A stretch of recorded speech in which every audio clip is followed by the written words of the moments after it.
আমরা যদি শহীদ হয়ে যাই আমাদের সন্তানেরা লড়বে, তার সন্তানেরা লড়বে, কিয়ামত পর্যন্ত বাংলাদেশ নামক জমিন যতদিন বেঁচে থাকবে ততদিন পর্যন্ত আজাদির সন্তানেরা লড়াই করবেই করবে। হাজার হাজার কোটি টাকা নতুন করে হাসিনার সাথে মিটিং করেছে, ইলেকশনের আগে বড় বড় ফিগারকে এখানে অ্যাসাসিনেশন করা হবে, গুপ্ত হত্যা করা হবে।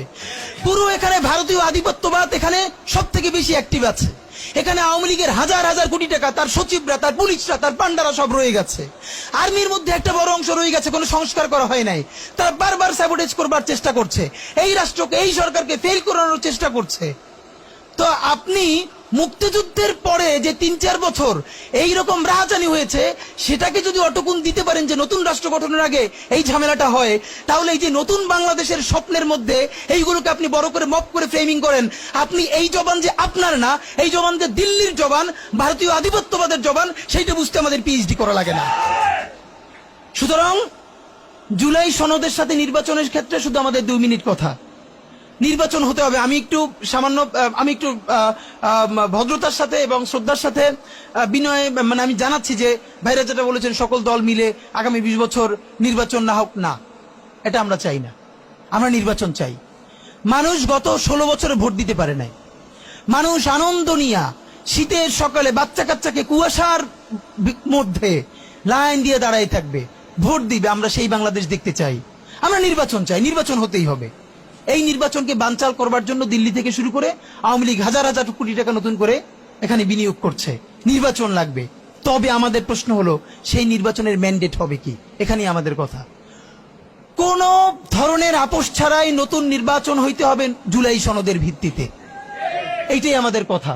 জুলাই সনদের ভিত্তিতেই নির্বাচন হতে হবে এবং জুলাই সনদের বৈধতা নির্বাচনের আগেই দিয়ে সেইটার ভিত্তিতে নতুন নির্বাচন হবে, যেই নির্বাচনের ম্যান্ডেট থাকবে নতুন সংসদে নতুন বাংলাদেশের জন্য আমাদের রাজনৈতিক দলগুলো মিলে নতুন সংসদের নতুন সংবিধান উপহার দিবে। যেই সংবিধান 72-এর বাকশালী সংবিধান, ফ্যাসিবাদী সংবিধান, যেই সংবিধানের কোনো ম্যান্ডেট ছিল না বাংলাদেশ রাষ্ট্রের সংবিধান করবার, কারণ তারা পাকিস্তান রাষ্ট্রের মধ্যে শপথ নিয়ে পাকিস্তান রাষ্ট্রের জন্য সংবিধান প্রণয়নের কথা বলেছিলেন, কিন্তু বাংলাদেশ রাষ্ট্রের কোনো ম্যান্ডেট তাদের কাছে ছিল না। তারপরে তারা সংবিধান রচনা করেছেন, এরপরেও তারা একটা সেই সংবিধানকে লেজিটিমেট করবার জন্য একটা গণভোট দেন নাই।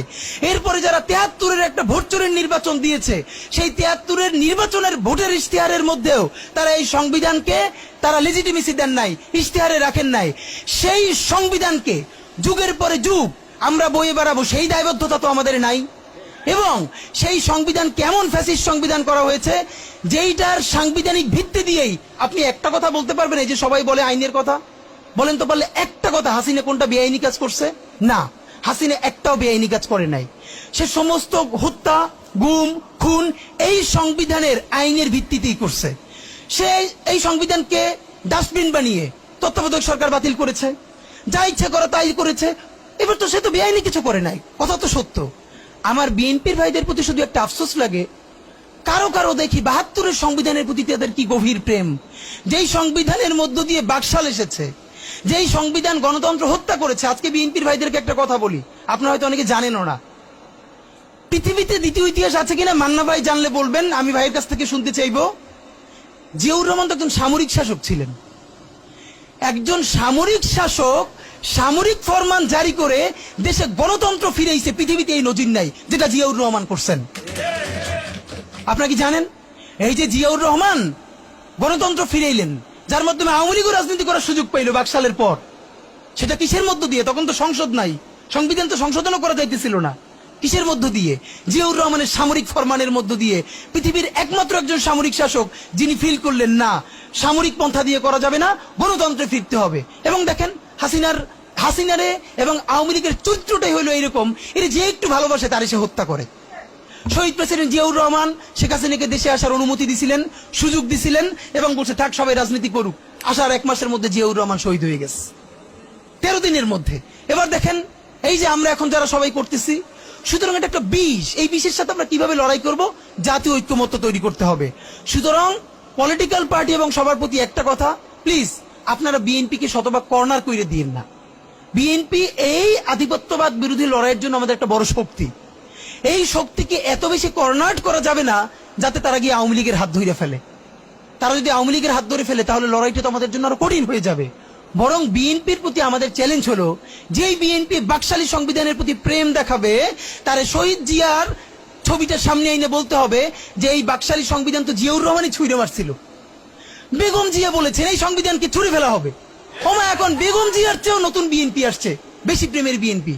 যেই শহীদ প্রেসিডেন্ট জিয়াউর রহমান ইসলামোফোবিক জায়গা থেকে বাংলাদেশের মুসলমান, বাঙালি মুসলমান সব আইডিয়াকে ধারণ করে বাংলাদেশে জাতীয়তাবাদ তৈরি করলেন।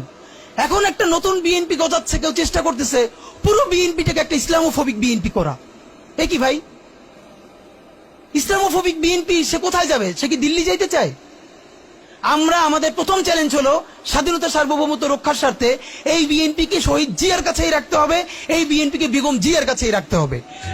নাম্বার 2, আমাদের সামনের নির্বাচনে ম্যান্ডেট কি হবে এইটা সুস্পষ্ট। জুলাই সনদের ভিত্তিতে যদি নির্বাচন না হয়, এই নির্বাচন আপনারা চাইলে করেন, আমরা কেউ ভোট দিতে যাব না। নাম্বার 3, সেই নির্বাচনের পরে সংসদের ম্যান্ডেট কি হবে?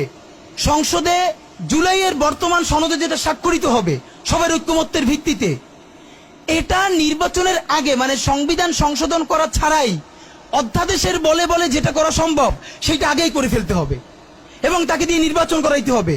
এবং আমাদের বিএনপির বন্ধুরা বলছেন 2 বছর সময় নিয়ে তারা সংসদে এইগুলো পাশ করাবেন। 2 বছর চলবে না, সর্বোচ্চ সময় 6 মাস।